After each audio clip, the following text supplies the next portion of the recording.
I want you to think about the most magnetic man you've ever encountered. Not necessarily the most handsome, not the richest, not the tallest or the most classically impressive on paper. Just the one who walked into a room and something shifted.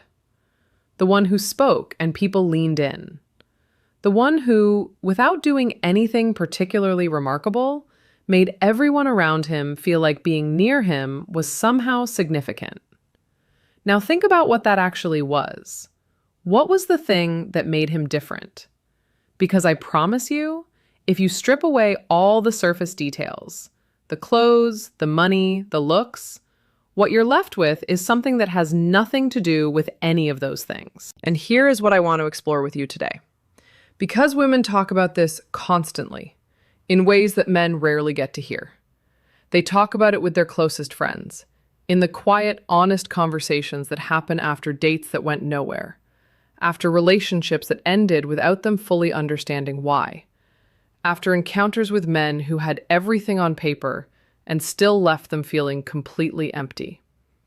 There is one thing, one quality, one way of moving through the world that women find not just attractive, but genuinely irresistible. Not in the superficial butterflies in the stomach way, though that happens too. In the deeper way. The way that makes a woman look at a man and think, without fully meaning to, that is someone I could trust with my real life. My name is Lala Cooper, and today I'm going to tell you exactly what that thing is, and, more importantly, why it works the way it does, where it comes from, and how to understand whether you have it or whether it's something you've been unknowingly working against. Let's start by talking about what it is not. Because there is so much noise out there, so much advice directed at men about what women want, and most of it is either completely wrong or so surface level that it misses the entire point.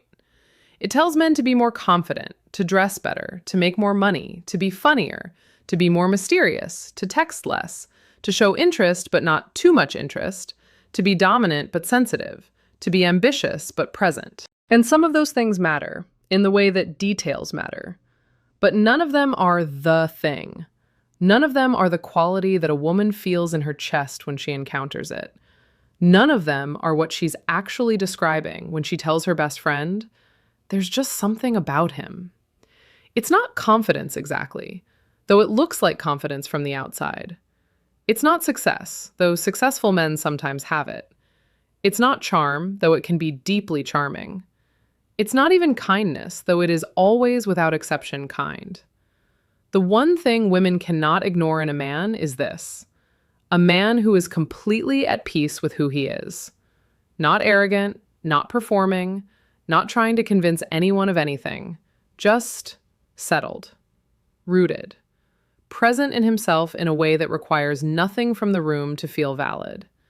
A man who knows who he is, has made peace with what he is not, and moves through the world from that place of quiet, unshakable self-possession. That is the thing. And now let me explain to you exactly why it is so powerful, because understanding the why is what makes this real rather than just another piece of advice you hear and forget.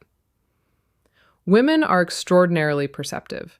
This is not a generalization. It is something that has been demonstrated consistently in research on emotional intelligence and social awareness. Women read rooms. They read faces. They read the distance between what someone is saying and what they actually mean. They are, in many ways, trained from childhood to pay close attention to the emotional undercurrents of every interaction because their safety and success in social environments often depended on it. This means that a woman can feel, within minutes of meeting a man, whether he is performing or whether he is real. She may not consciously articulate it. She may not be able to point to the exact moment she registered it. But somewhere in her nervous system, she knows. She knows when a man is saying things to impress her rather than because he actually believes them. She knows when his confidence is a performance held together by her approval, meaning the moment she pulls back even slightly, the whole thing collapses. She knows when a man needs her to think well of him in order to think well of himself. And that knowledge, even when it's subconscious, creates distance. Not because she is cruel or playing games, but because her nervous system is responding to something real. It is telling her, this person is not stable ground. If I build something here, it will only be as solid as his mood, as his ego, as the last thing that went well for him. A woman cannot fully relax into a man she has to manage emotionally. She cannot fully trust a man whose sense of self depends on her constant validation. She cannot fully love a man who needs her to be his mirror, his cheerleader, his primary source of worth. Because that is not a partnership. That is a weight. And even when she carries it willingly for a while, it slowly exhausts something in her that is very difficult to restore.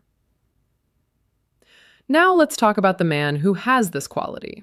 The man who is at peace with himself. What does that actually look like in practice? Because be at peace with yourself can sound like motivational poster language. Nice in theory, meaningless in application. Here's what it looks like in real life. It looks like a man who does not change his opinion the moment he senses disagreement. He listens, he considers, he is genuinely open to being wrong. But he does not abandon his perspective simply because someone pushes back, simply because the room goes quiet, simply because she seems unimpressed.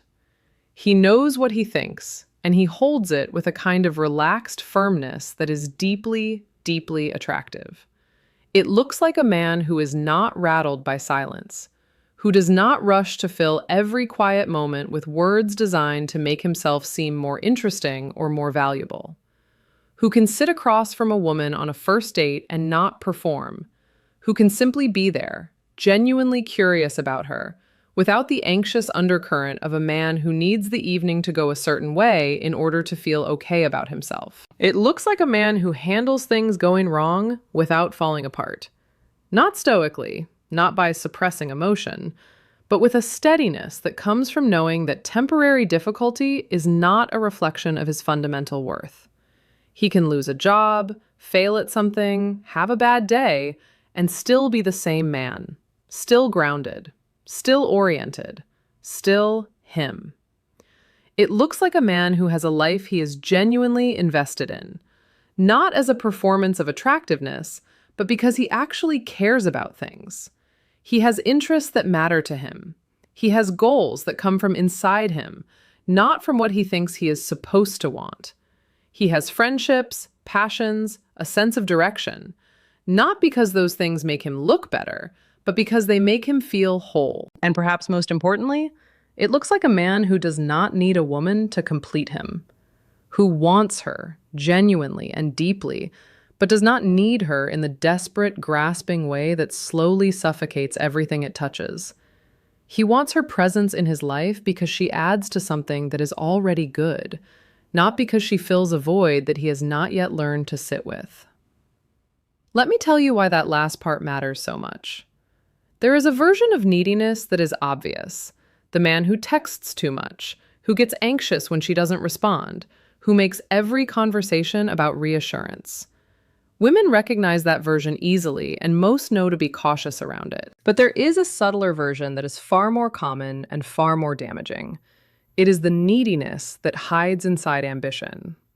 The man who is driven, successful, impressive, but whose entire engine runs on external validation.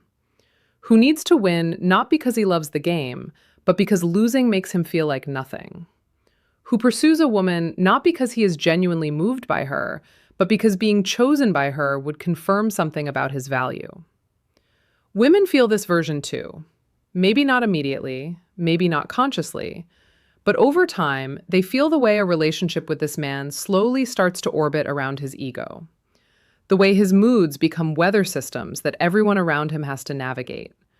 The way his need to be admired quietly takes up more and more space until there is very little room left for her to simply exist. And that is when she starts to pull away. Not because she stopped caring, but because she is slowly running out of air. The man who is at peace with himself does not do this. And the reason is not that he has everything figured out. No one does. The reason is that he has developed a relationship with himself that does not require constant outside confirmation. He knows his values, not as a list he recites, but as a set of things he actually lives by, things he would choose even when no one is watching, even when choosing them costs him something. He knows what kind of man he wants to be, and he moves in that direction consistently, imperfectly, but genuinely. He has done some version of the internal work. He has sat with his failures and not let them define him. He has looked at his flaws, not to punish himself for them, but to understand them, to work with them, to stop pretending they don't exist. He has learned to be honest with himself, which is, in many ways, the hardest thing a person can do. And because he has done that work, because he is not running from himself, not performing a version of himself, not desperately trying to outrun his own insecurities, he is free. Free to be genuinely present with a woman. Free to actually listen to her rather than calculating how he is coming across. Free to care about her reality rather than using her as a mirror for his own. That freedom is what she feels. That is the something she cannot name but cannot ignore. Now I want to speak directly to the men watching this who recognize themselves, not in the man I just described, but in the one before him. If you read this and felt a quiet discomfort, if something in you recognized the pattern of needing validation, of running on external fuel, of building your sense of self around outcomes and other people's opinions, I want you to know something important. That is not a character flaw. It is not evidence that you are broken or unworthy or beyond repair. It is the result of a world that teaches men from very early on to measure their value entirely through performance, through achievement, through how they are perceived, through winning. Boys are rarely taught to develop a relationship with their interior life. They are not taught to process emotion, to sit with uncertainty, to find worth in simply being rather than constantly doing and proving. And so they grow into men who are incredibly capable on the outside and sometimes profoundly lost on the inside. Men who have built impressive lives around a foundation that was never stable to begin with, because it was always dependent on something outside themselves. The work of becoming the man I described, the settled, rooted, self-possessed man, is not the work of changing who you are. It is the work of finding who you already are underneath all the performance, underneath all the striving and proving and seeking. It is the work of learning to be enough in the quiet, when there is nothing to achieve and no one to impress, and just you, in the room, with yourself. That work looks different for everyone. For some, it's therapy. For some, it's solitude and reflection. For some, it's the practice of making and keeping promises to themselves until they begin to trust their own word. For some, it's learning to feel things they have spent years pushing away.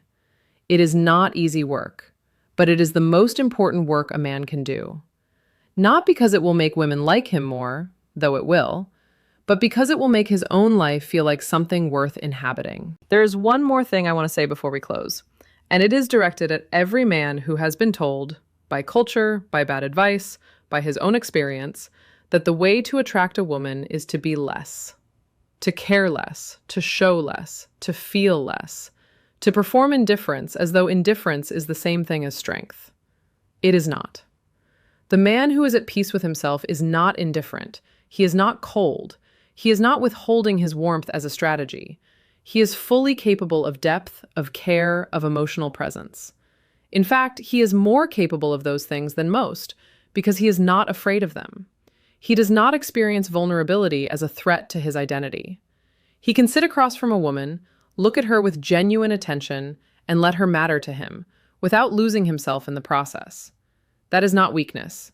That is the fullest expression of strength. A man who has nothing to prove can afford to be completely present.